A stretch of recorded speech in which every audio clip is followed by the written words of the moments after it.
Hai, kembali lagi bersama saya Indri Irianti Tesalonika Kupus dengan NIM 200611021154. Pada kali ini saya akan membuat tugas dengan mata kuliah Sistem Pengendalian Manajemen dengan materi Metode Analisis Keuangan. Nah, untuk lebih selengkapnya, yuk simak. Nah, selanjutnya saya akan membahas mengenai pengertian dari analisis keuangan. Analisis laporan keuangan tentu merupakan elemen yang paling penting dan yang tidak bisa dipisahkan oleh perusahaan. Analisis laporan keuangan adalah aktivitas identifikasi, menilai, dan mengolah hingga membandingkan informasi laporan keuangan menjadi informasi yang sebenar-benarnya dan mendalam. Hal ini karena analisis laporan keuangan menjadi salah satu dasar untuk mengambil keputusan strategis pada bisnis. Dalam analisis laporan keuangan memiliki tujuan yang lebih spesifik seperti yaitu menilai kinerja bisnis pada tahun berjalan dan membandingkan nilai perusahaan sendiri dengan pesaing. Dalam analisis keuangan tentu terdapat beberapa metode, yaitu yang pertama yaitu analisis horizontal.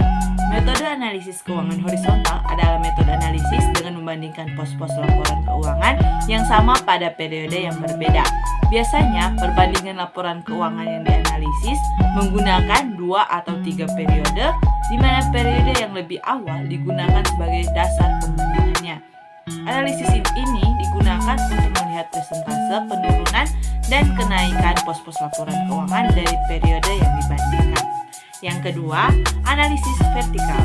Analisis vertikal adalah analisis yang dilakukan dengan cara melakukan perbandingan hubungan pada tiap unsur laporan keuangan dengan total akun di dalam laporan keuangan tunggal.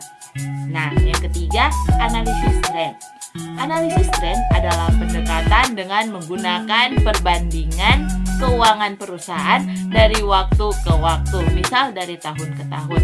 Jika tren baik, maka dapat diasumsikan bahwa kinerja perusahaan relatif baik dan begitu pula sebaliknya. Nah, menurut para ahli Yakub Ibrahim dalam buku Studi Kelayakan Bisnis menegaskan bahwa tren adalah satu peralatan statistik yang dapat digunakan untuk memperkirakan keadaan di masa yang akan datang berdasarkan data masa lalu. Dan yang keempat, analisis rasio.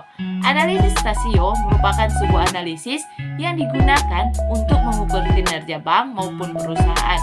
Kinerja analisis rasio pada bank di mana proses ini dilakukan dengan menggunakan beberapa rasio sekaligus seperti rasio permodalan, keuangan, likuiditas, retenibilitas, dan yang lainnya.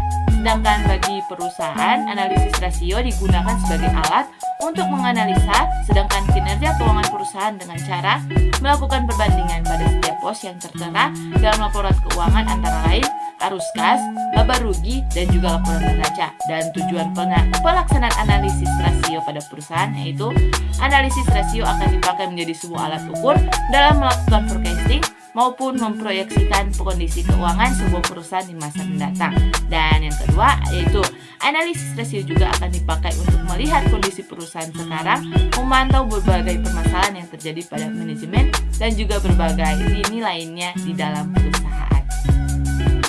Sekian penjelasan saya, terima kasih dan mohon maaf apabila masih ada kekurangan dalam penjelasan saya. Terima kasih dan bye-bye.